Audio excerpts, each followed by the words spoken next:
Hello students, in this lecture we will discuss about the mutual fund. काय आहेत mutual fund? Mutual fund म्हणजे काय याची माहिती तुम्हाला आधी मी देते आणि नंतर आपण म्युच्युअल फंडबद्दल डिस्कस करूया. ही जी PPT आहे ती मी सेबीच्या वेबसाईटवरून डाउनलोड करून घेतलेली आहे आणि जे तुम्हाला डिटेलमध्ये त्याची इन्फॉर्मेशन मिळेल. तर म्युच्युअल फंड म्हणजे काय, तर आपल्यासारखे जे सामान्य लोक असतात, म्हणजे तुम्ही आम्ही आपण सगळे सामान्य आहोत. आपल्याला सगळ्यांना असं वाटत असतं की आपणही काय करावं की मोठमोठ्या कंपन्यांमध्ये पैसे गुंतवावेत, त्या कंपन्यांच्या विकासामध्ये, त्यांच्या वाटचालीमध्ये आपला पण थोडंसं कॉन्ट्रीब्युशन असावं.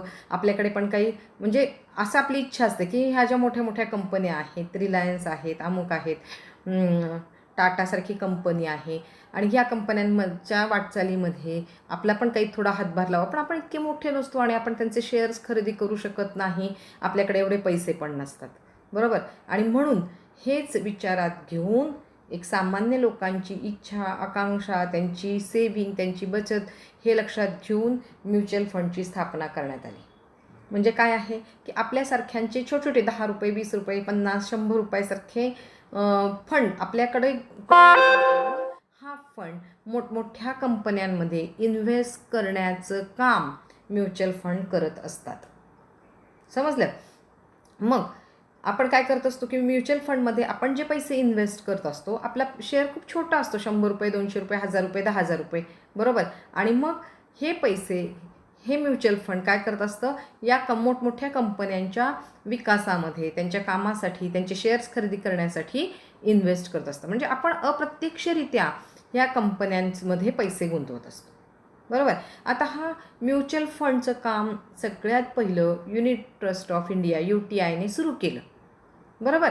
आता काय आहे तर म्युच्युअल फंड काय आहे, तर it is a common pool of funds contributed by investors and invested in accordance to the objectives. काय करतं, हा एक पूल आहे, ब्रिज आहे की आपण जे पैसे इन्व्हेस्ट करतो ते मोठमोठ्या कंपन्यांमध्ये काय केले जातात, इन्व्हेस्ट केले जातात. So investments are held in a trust of which the investors alone are the joint beneficial owners, बरोबर. आणि म्हणून इन्व्हेस्टमेंट काय केलं जातं की investments are held in a trust. मग हा जो ट्रस्ट आहे, युनिट ट्रस्ट ऑफ इंडिया, मी तुम्हाला सांगितलं की हा पहिला म्युच्युअल फंड स्टार्ट करणारी कंपनी आहे, युनिट ट्रस्ट ऑफ इंडिया. मग ही काय करतात की जॉईंट बेनिफिशियल ओनर म्हणजे आपल्याला त्याचा फायदा मिळवून देण्याचा प्रयत्न करतात. Trustees oversee the management by investment manager. आणि मग ह्यांचे जे मॅनेजर असतात हे काय करत असतात की हे ॲसेट मॅनेजमेंट वगैरे करत असतात. आता काय स्ट्रक्चर आहे म्युच्युअल फंडचं? म्युच्युअल फंड म्हणजे काय लक्षात आलं का तुमच्या, की आपण जे काही 10 रुपये, 20 रुपये, 50 रुपये, 100 रुपये, 500, 1000 रुपये जे इन्व्हेस्ट करतो, म्हणजे म्युच्युअल फंड आपण घेत असतो आणि हे पैसे एकत्रितरित्या करून एखाद्या कंपन्यांमध्ये काय केलं असतं, म्युच्युअल फंड ते इन्व्हेस्ट करत असतं आणि त्यातून जो काही फायदा मिळेल तो आपल्याला देत असतं. तर हे काय आहे, स्पॉन्सर आहेत, ट्रस्टी आहेत, इन्व्हेस्टर आहेत, म्युच्युअल फंड आहे, बरोबर. आपण हे बघा, mutual fund is establish as a trust under Indian trust act 1882. मग हा जो ट्रस्ट ॲक्ट आहे त्याच्यानुसारच काय केलेलं आहे, म्युच्युअल फंडची पण स्थापना झालेली आहे. मग आपण जेव्हा पैसे इन्व्हेस्टर काय करतात, म्युच्युअल फंडमध्ये इन्व्हेस्ट करतात, तेव्हा हे काय केलं जातं, ट्रस्टी किंवा स्पॉन्सर यांच्याकडून ॲसेट मॅनेजमेंट कंपनीकडे दिलं जातं. आणि मग ही ॲसेट मॅनेजमेंट कंपनी आहे, नेक्स्ट स्लाईडमध्ये तुम्हाला त्याची माहिती मिळेल. तर ही ॲसेट मॅनेजमेंट कंपनी काय करत असते की काही एजंट किंवा डिस्ट्रीब्युटर्स अपॉइंट करत असते, काही बँकर्स असतात, फंड अकाउंटंट्स असतात, काही रजिस्ट्रार अँड ट्रान्सफर एजन्सी असतात, यांच्यामार्फत वेगवेगळ्या कंपन्यांमध्ये आपण इन्व्हेस्ट केले, म्युच्युअल फंडमध्ये इन्व्हेस्ट केलेले पैसे गुंतवत असते. समजलं?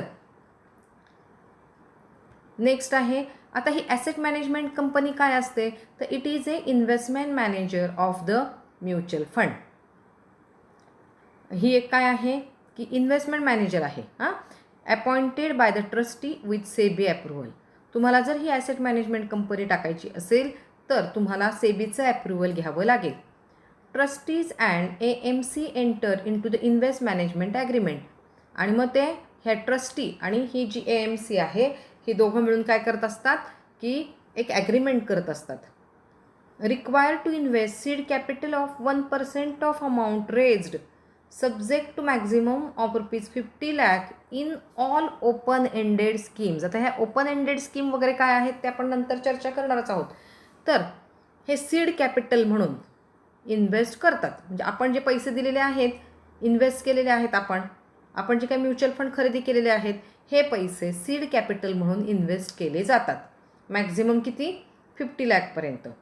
Should have a net worth of at least ₹50 crore at all times.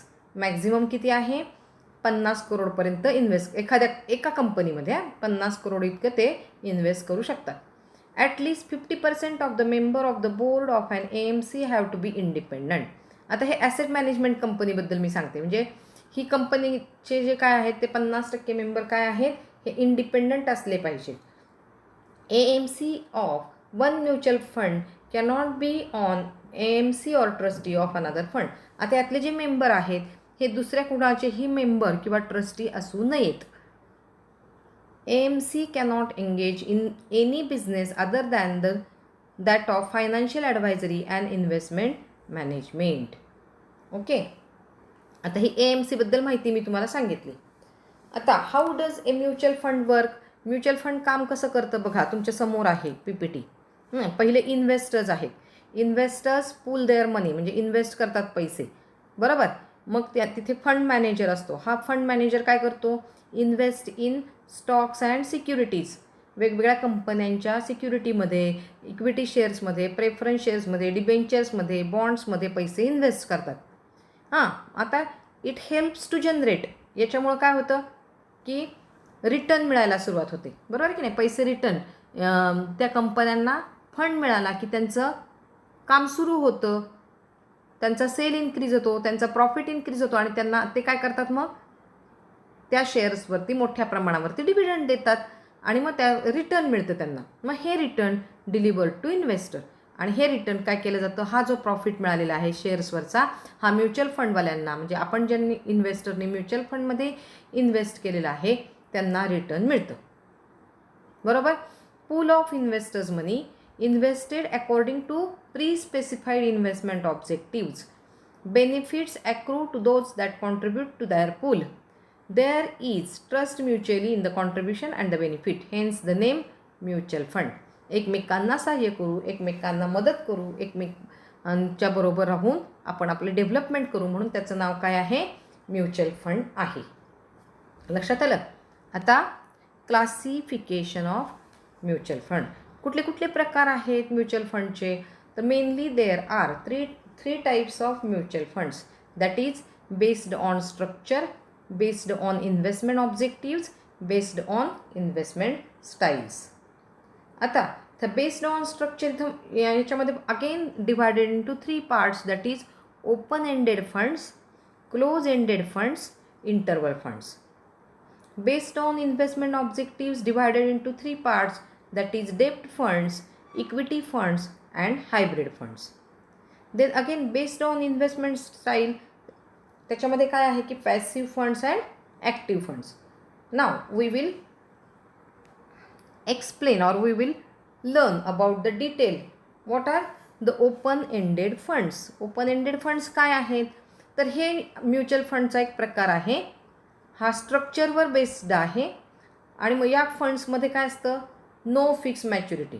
तुम्ही एक पैसे जर त्याच्यामध्ये इन्व्हेस्ट केले तर जसं फिक्स डिपॉझिटला महिना, 2 महिने, वर्ष, 6 महिने, 13 महिने, 15 महिने असा पिरियड असतो, तसं ह्याला मॅच्युरिटी डेट नसते. Okay. Accept continuous sale and repurchase request. तुम्हाला जर ओपन एंडेड फंड्स घ्यायचे असतील तर ते तुम्हाला केव्हाही खरेदी करता येतात किंवा केव्हाही विकता येतात, बरोबर आहे. तुमच्याकडे असलेले पैसे जर म्युच्युअल फंड तुम्ही घेऊन ठेवलेले असतील समजा ओपन एंडेड, तुम्हाला पैशाची गरज पडली तर काय आहे, तुम्ही ते लगेच विकू शकता. किंवा तुमच्याकडे आत्ता काही पैसे आलेत, तुम्हाला असं वाटलं की आपण फंड घ्यायचे आहेत, म्युच्युअल फंड घ्यायचे आहेत, ओपन एंडेड फंड घ्यायचे, तुम्ही ते केव्हाही घेऊ शकता. Transactions are NAV based. मग ह्याची व्हॅल्यू कशी ठरवली जाईल? Net asset value. या बेसिसवरती त्याची व्हॅल्यू ठरवली जाईल. Unit capital is not fixed. किती युनिट तुम्हाला मिळतील किंवा किती युनिट असतील हे पण फिक्स नसतं, ओपन आहे सगळं. तुम्हाला पाहिजे तेव्हा विकू शकता, पाहिजे तेव्हा खरेदी करू शकता आणि त्याची किंमत मात्र नेट ॲसेट व्हॅल्यू बेसिसवरती डिसाईड केली जाईल. मॅच्युरिटी पिरियड पण त्याचा फिक्स नाही. बरोबर. आता नेक्स्ट टाईप आहे क्लोज्ड एंडेड फंड्स. आता हा काय असणार आहे? व्हाईस वर्सा, opposite of open ended funds. मग हे काय आहे? याची मॅच्युरिटी पिरियड हा फिक्स असतो. 1 महिना, 2 महिने, 6 महिने, वर्षभर, 2 वर्ष. बरोबर. Run for a specific period. Offered in an NFO but are closed for further purchase after NFO. Unit capital is kept constant. बरोबर. म्हणजे हा तुम्हाला केव्हाही पाहिजे तेव्हा खरेदी करता येत नाही किंवा पाहिजे तेव्हा विकता येत नाही. आणि याचं युनिट कॅपिटल मात्र काय असतं? कॉन्स्टंट असतं. Then interval funds. हा इंटरवल म्हणजे हा काय आहे? Variant of close ended funds. Close ended फंडच्या बाबतीत हा काय आहे? व्हेरियंट आहे. Becomes open ended at specific intervals. काही ठराविक पिरियडनंतर हा ओपन एंडेड म्हणून पण काम करू शकतो. Have to be mandatorily listed. आणि हा काय आहे? लिस्टेड. लिस्ट म्हणजे त्याची सेबीमध्ये नोंदणी करावी लागते, लिस्टेड असतो. ओके. आता सेकंड टाईप आहे याचा classification based on investment objectives. Investment ऑब्जेक्टिव्हवरती base आहे. आता आहे डेप्ट फंड. आता डेप्ट म्हणजे काय? It is A one type of loan. बरोबर आहे की नाही? आता आपण ह्याच्यामध्ये जेव्हा इन्व्हेस्ट करणार आहोत तेव्हा काय आहे? आपण एखाद्या व्यक्तीला लोन देणार आहोत. Invest in short and long term डेप्ट इन्स्ट्रुमेंट. मग हे जे पैसे आहेत, या फंडात येणारे जे पैसे आहेत ते काय केले जातात? मोस्टली लोन म्हणूनच दिले जातात. शॉर्ट टर्म लोन किंवा लाँग टर्म लोन किंवा डिबेंचर्स म्हणून इन्व्हेस्ट केले जातात. Aims to provide regular income. आता तुम्ही बघितलं की जेव्हा आपण एखाद्याला कर्ज देतो तेव्हा त्याचा व्याजदर पण काय असतो? निश्चित असतो. 7%, 8%, 6%, 5%. म्हणजेच याचं मेन एम काय आहे? की रेग्युलर आणि फिक्स इन्कम असावं. मागचे जे आपण पाहिले याच्यावरती काय आहे? जसजसा नफा होईल त्या पद्धतीने रिटर्न मिळत जातात. परंतु डेप्ट फंड्सवरती मात्र काय आहे? की रेग्युलर इन्कम मिळावं म्हणून काय आहे? हा फंड असतो. देन नेक्स्ट टाईप आहे इक्विटी फंड्स. इक्विटी फंड म्हणजे काय? As the name indicate that this fund is invested into equity securities. Equity share कॅपिटलमध्ये इन्व्हेस्ट केला जातो. Invest in equity securities. मग हा कशासाठी आहे? Aims to provide growth and capital appreciation over long term. मग हा काय आहे? कशासाठी असतो हा? की इक्विटी शेअर कॅपिटल माहिती आहे तुम्हाला, they are the owners of the firm. आणि त्यांना मिळणारा जो रिटर्न आहेत हे फिक्स नसतात, हे फ्लेक्झिबल असतात. आणि कॅपिटल ॲप्रिसिएशन असतं. जसं कंपनीला प्रॉफिट होत जाईल तशी इक्विटी शेअरची किंमत किंवा व्हॅल्यू काय होत असते? इन्क्रीज होत असते. म्हणजे कॅपिटल काय होत असतं?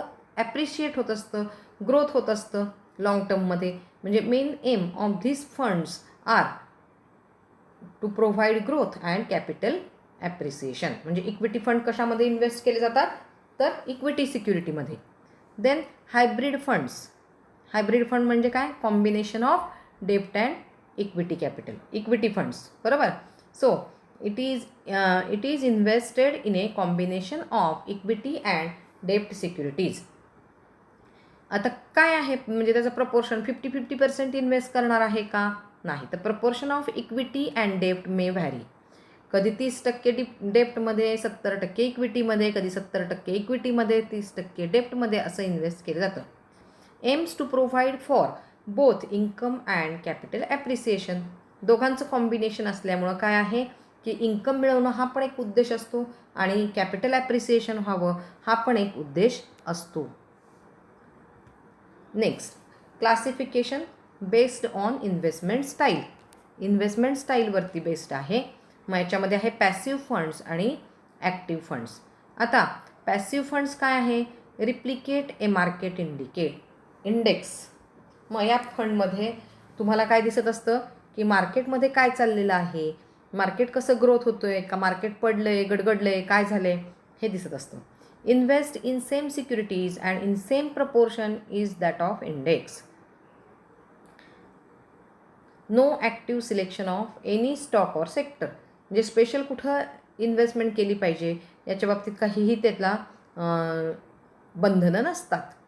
Expenses are lower. ह्या पॅसिव्ह फंडमध्ये जे काही एक्सपेन्सेस असतात ते खूप कमी असतात. Portfolio is modified every time index composition changes. बघा, ज्या पद्धतीने मार्केट वर जाईल, शेअर मार्केट वर जाईल किंवा शेअर मार्केट खाली येईल, त्या पद्धतीने पोर्टफोलिओ मॉडिफाय केला जातो. पोर्टफोलिओ काय केला जातो? चेक केला जातो. ओके. Then active funds. आता ॲक्टिव्ह फंडमध्ये काय आहे? Invest in securities and sectors that may offer a better return than the index. काय आहे की ज्या ठिकाणी ग्रोथ दिसते, थोडासा प्रॉफिट दिसतोय, त्या ठिकाणी ह्या फंड काय केले जातात? इन्व्हेस्ट केले जातात. Actively manage the allocation to market securities and cash. Market सिक्युरिटीजचं अलोकेशन आणि कॅशचं अलोकेशन इथं केलं जातं. Then may perform better to worse than the market index. Market इंडेक्सपेक्षा चांगलं कामगिरी व्हावी या दृष्टीने प्रयत्न केले जातात. Incur a higher cost than passive fund. Passive फंडपेक्षा इथे जरा जास्त एक्सपेन्सेस होत असतात. लक्षात आलं? Passive funds and active funds. Then आता हे बघा, हे categorisation of mutual fund scheme. वेगवेगळ्या म्युच्युअल फंडच्या स्कीम मार्केटमध्ये, शेअर मार्केटमध्ये अवेलेबल असतात. कशासाठी असतात? To ensure uniformity in characteristics of similar type of schemes launch by different mutual funds. सगळ्यांमध्ये एक वाक्यता यावी, युनिफॉर्मिटी यावी म्हणून डिफरंट स्कीम्स लॉन्च केल्या जातात. Helps investors to evaluate different options available before making inform decision to invest. मग इन्व्हेस्टरला थोडीशी काय व्हावी की कुठला ऑप्शन चूज करायचा, कुठला ऑप्शन निवडायचा, कुठे पैसे इन्व्हेस्ट करायचे, यासाठी थोडासा गायडन्स मिळावा म्हणून काय केलं जातं? याची कॅटेगरायझेशन केलं जातं. आता ह्याच्यामध्ये काय आहे? इक्विटी स्कीम्स आहेत. Categorisation of mutual funds. हे बघा, इथे आहे कॅटेगरायझेशन ऑफ म्युच्युअल फंड्स. याच्यामध्ये काय आहे? इक्विटी स्कीम्स, डेप्ट schemes, hybrid schemes, solution oriented schemes and other schemes. अशा वेगवेगळ्या स्कीम्स त्याच्यामध्ये केलेल्या आहेत की जेणेकरून काय होईल की इन्व्हेस्टरचं कन्फ्युजन होणार नाही आणि त्यांचं जे काय ऑब्जेक्टिव्ह आहे, काहींना फिक्स रिटर्न पाहिजे असतं, काहींना काय पाहिजे असतं की कॅपिटल ॲप्रिसिएशन पाहिजे असतं, काही इन्व्हेस्टरना काय पाहिजे असतं की जेवढा जास्तीत जास्त रिटर्न कसे मिळतील हे पाहिजे असतं, काहींना त्याच्यावरती लोन घ्यायचं असतं आणि मग ह्या वेगवेगळ्या त्यांचे ऑब्जेक्टिव्ह फुलफिल व्हावेत म्हणून काय केलेलं आहे? म्युच्युअल फंडच्या स्कीमचं कॅटेगरायझेशन केलेलं आहे. ओके. आता तुम्हाला जर इन्व्हेस्टमेंट करायची असेल म्युच्युअल फंडमध्ये तर तुम्ही कशी करू शकता? तर मेनली देअर आर 4 कॅटेगरीज और 4 टाईप्स. 4 पद्धतीने, 4 मेथड्स म्हणूया आपण. 4 methods to invest in a mutual fund. तर via physical mutual fund application form.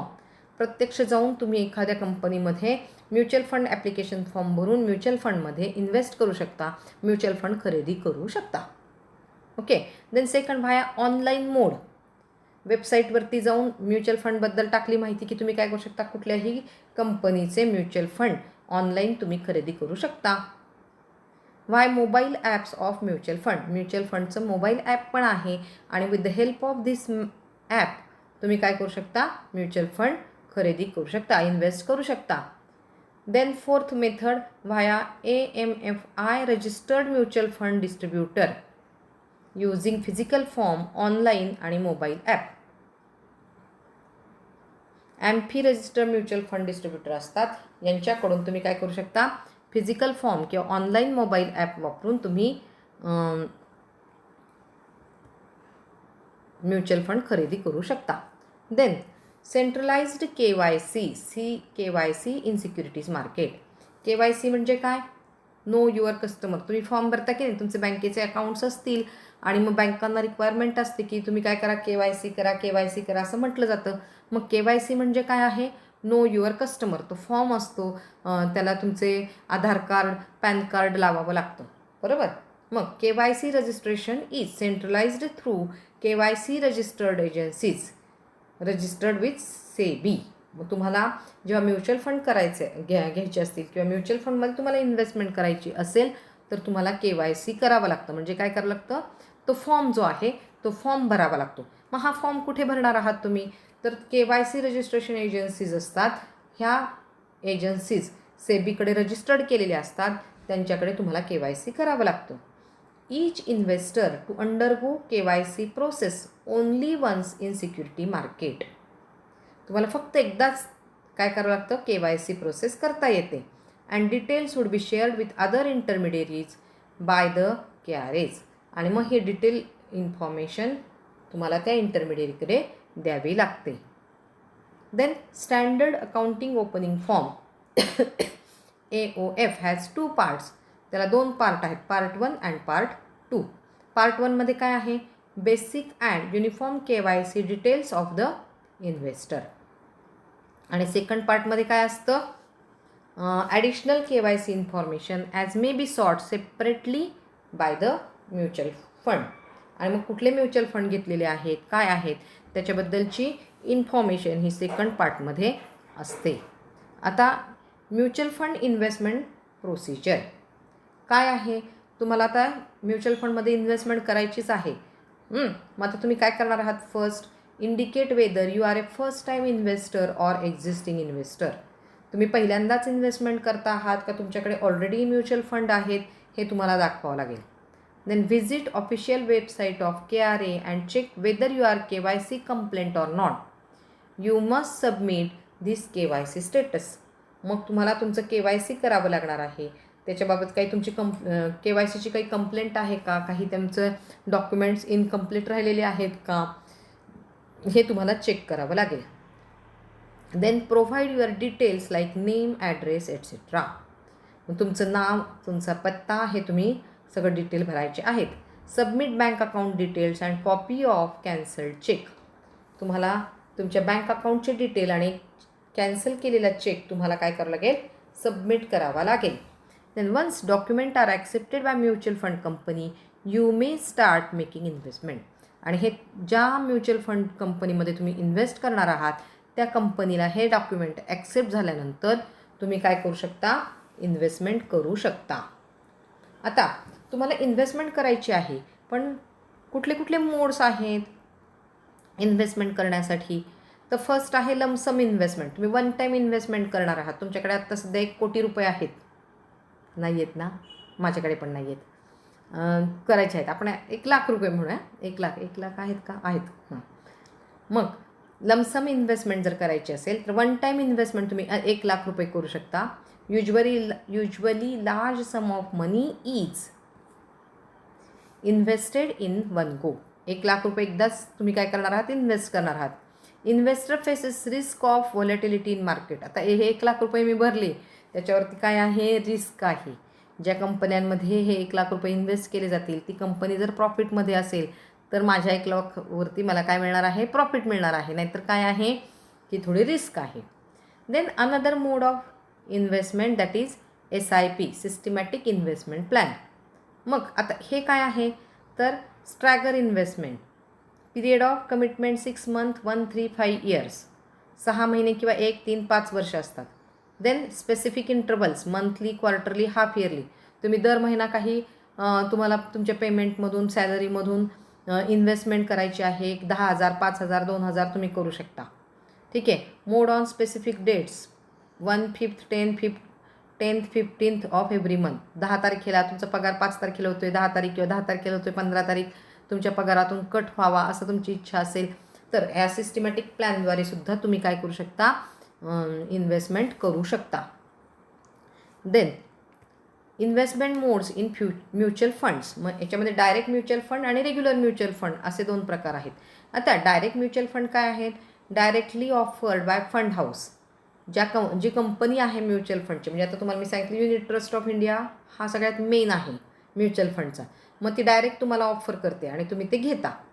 No involvement of third party agents, म्हणजे ब्रोकर्स ऑर डिस्ट्रीब्युटर. इथं ब्रोकर्स नसतात, डिस्ट्रीब्युटर नसतात.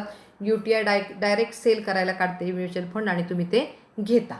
Then no commissions and brokerage. मग हे म्युच्युअल फंड खरेदी करत असताना तुम्हाला कसल्याही प्रकारचं कमिशन किंवा ब्रोकरेज जे एजंटला द्यावं लागतं ते द्यावं लागत नाही.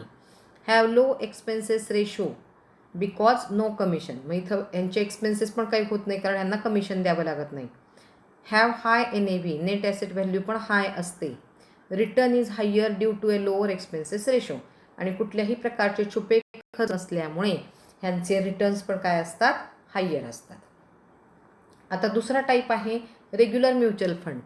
आता हे रेग्युलर म्हणजे तुम्ही सिस्टमॅटिक इन्व्हेस्टमेंट प्लॅनमध्ये तुम्ही घेणार आहात, बॉट थ्रू अँड इंटरमिडियरी. इथं काही एजंट असतात, डिस्ट्रीब्युटर्स असतात, यांच्यामार्फत तुम्ही म्युच्युअल फंड खरेदी करत असता किंवा विकत असता. Intermediaries can be brokers, advisor or distributors. Commission and brokerage paid. मग ह्या एजंटना, ह्या ब्रोकर्सना, ह्या ॲडवायझरना तुम्हाला काय द्यावं लागतं, कमिशन द्यावं लागतं. कंपनीला पण द्यावं लागतं आणि जे इन्व्हेस्ट करणार आहेत, परचेस करणार आहेत, खरेदी करणार आहेत, त्यांना पण कमिशन द्यावं लागतं. हा expenses ratio is there are commissions to pay. आणि त्यांना काय आहे की कमिशन द्यावं लागतं. लो NAV, ह्यांची नेट ॲसेट व्हॅल्यू ही लो असते कारण एक्सपेन्सेस जास्त असतात. Return is lower due to higher expenses ratio.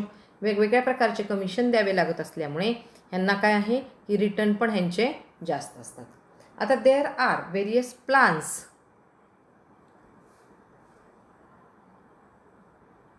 खूप मोठा व्हिडिओ होतोय का?